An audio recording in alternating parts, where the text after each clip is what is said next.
Զայնալյանն էր ասում 2026-ին իշխանություն չեք լինի։ Ես կարծում եմ, սա փաստում է մի բան, որ Հայաստանում ժողովրդավարությունը իսկապես արմատանում եւ իրողություն է դառնում անշրջելի։ Այո, միանշանակ ցանկացած ընտրական process-ից հետո մասնակիցները վերլուծում են իրենց արդյունքները։ Ըստ էության ձայների առումով մենք ավելի շատ ունենք ձայն հավաքած 21 թվականի համեմատությամբ, բայց սա մեզ իհարկե չի գոհացնում արդյունքները եւ վստահաբար քաղաքացիական պայմանագիր կուսակցությունը մանրամասն վերլուծելով ընթացքը արդյունքները որոշակի հետևություններ անելով կպատրաստվի հաջորդ ընտրություններին։ Բայց կիսում եք տեսակետը ձեր որ տեսակետը, որ 2026-ին իշխանություն է Հայաստանում։ Չէ, չեմ կիսում։ Ինչն է ձեզ վստահեցնում, հատկապես արդյունքները, որոնք ինչպես դուք եք ասում, գոհացնող չեն, հետևություններ անել պետք է եւ այլն։ Ուրեմն վստահեցնում է այն, որ մեր կառավարությունը իրագործում է տված խոստումները եւ մեր քաղաքացիների կյանքը դեպի բարելավում է տանում եւ միանշանակ հավակնում է 26 թվականին եւս իշխանության գալ։ Տիկին Ավանեսյան, Գրիգոր Լուսավորիչ հիվանդանոցում տնօրենությունը նախատեսվում թե ոչ եւ ինչու է ասում են Արսեն Ղուկասյանի գերների համար է դուրս գալու։ Ոչ միայն Սուրբ Գրիգոր Լուսավորիչ բժշկական կենտրոնում, այլ նաև մի քանի այլ բժշկական կենտրոններում առաջիկայում այո տնօրենի փոփոխություն է լինելու եւ կարծում եմ սա նորմալ ընթացք է, տնօրենների փոփոխությունը եւս մեր ընթացի գործունեության մի մասն է։ Երկուսի մասով էլ երեք էլ մենք գտնվում էինք Վանարջանի անվան ուրցքաբանության կենտրոնում, կարծում եմ շատ մեծ ներդրում են ունեցել այս երկու խոշոր կենտրոնների ղեկավարությունը եւ թիմերը ձևավորելու իսկապես լրիվ նոր մշակույթով, ստանդարտով, ենթակառուցվածքներով, ծառայություններով բժշկական կենտրոններ, կարծում եմ եկել է ժամանակը արդեն հաջորդ էտապներին անցնելու, զարգացման նոր ուղիներ գնալու։ Նարեկ Զեյնալյանը նշանակվել Լուսավորիչի տնօրեն։ Այո, պարոն Զեյնալյանի տեխնատությունը քննարկվում է Սուրբ Գրիգոր Լուսավորիչ բժշկական կենտրոնում։ Դա նախարարի որոշման տիրույթում։ Այո։ Իսկ այդ տեխնատիվը պարոն Զեյնալյանը Դե չեմ կարող ինչի տեխնատու։ Ես նշեցի, որ մի քանի կենտրոններում են փոխվելու եւ ասեցի, այո, պարոն Զեյնալյանը մեր տեխնատուն ունեցել։ Տիկին Ավանեսյան նաև կրկին ակտիվացնել են այն քննարկումները, որ դուք հրաժարական եք ներկայացնել։ Հա, այս շաբաթ չեմ նկատել։ Կգա այդ օրը, ամեն օր որ գրեք, մի օրը ճիշտ դուրս կգա։ Ձեր թույլտվությամբ ես մի հարց ունեմ, էլի, Խնդրեմ։ անկեղծ ասած ինձ շատ հետաքրքրում է մեր առողջապահության նախարարը, մեր ռազմագերիների ծեծի ենթարկելու խոշտանգման մասով ինչ տեղեկություններ ունի, ինչ վիճակում են նրանք հիմա գտնվում, ունեք տեղեկություններ։ Մենք հանդիսանալով կառավարության մասը եւ իհարկե նաեւ առողջական մասով միանշանակ ուրեմն մեր գործառույթների եւ մեր հնարավոր աշխատանքային խողովակների միջոցով ուրեմն անում ենք մեր հնարավոր անելիքները, այսքանը կարող եմ ասել։ Չէ, չեմ կարող մանրամասնել։ Չեք մանրամասնում, հանրությունը ուզում է իմանալ Տիկին Ավանեսյան։ Հասկանում եմ, բայց թե վարչապետը, թե արտաքին գործերի նախարարը այս մասով ազգային ժողովում եւ ամեն պատե առիթին տալիս են հնարավոր չվնասող, ընդգրկուն պատասխաններ։ Այդքանով պիտի բավարարվենք։ Հանրությունն ասում է մեր երկրի առողջապահության նախարարը գնում է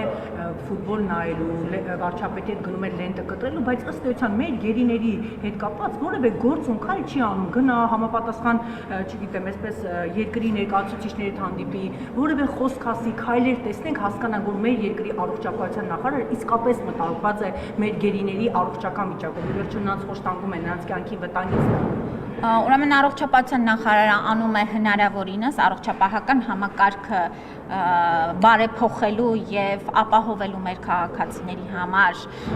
պատշաճ պայմաններ եւ մեծ արդյունքներ ունենք եւ այդ լենտը կտրելն է դրա արդյունքներից մեկն է եւ անում է իր լիազորությունների մեջ ամեն ինչ ապահովելու մեր քաղաքացիների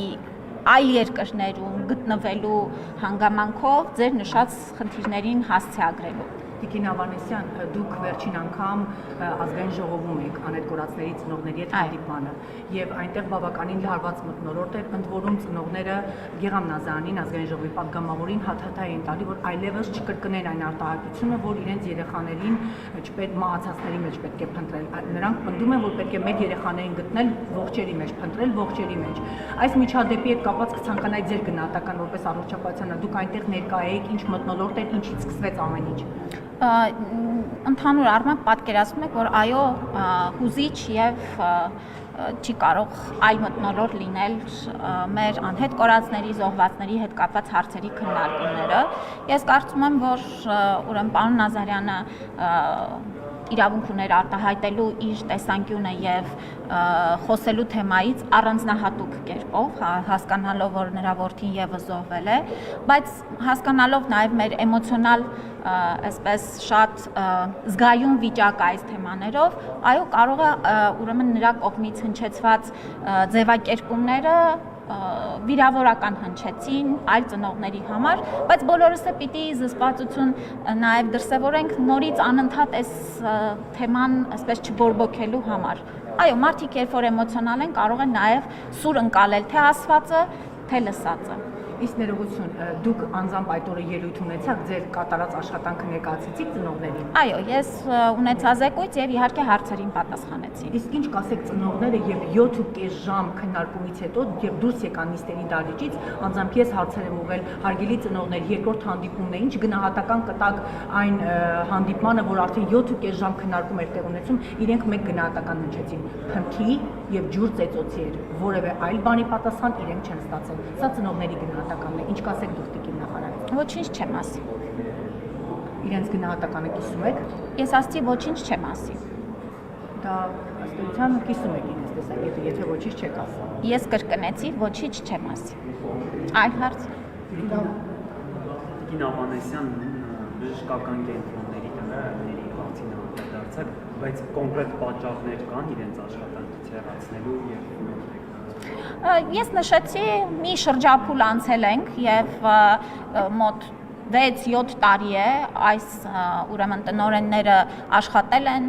արդյունքներ են ունեցել, հիմա մեկ այլ շրջափուլի ենք անցնում, այսքանը։ Այսինքն դժգոհ չեք իրենց աշխատանքից։ Ոչ։ Միայն պայմանավորված է այն հանգամանքով, որ աշխատել են որոշ շրջան, հիմա փոփոխության կարիք կա։ Այո։ Դա նաև մարզային ընկերներին է վերաբերում։ Նու գիտեք, որ մարզային բժշկական կենտրոնների հիմա անցումային շրջանում են գտնվում, այո, իհարկե բոլորի մասով որոշակի փոփոխություններ սպասվում են եւ նաեւ ոչ միայն մարզային, այլ մեր ենթակայության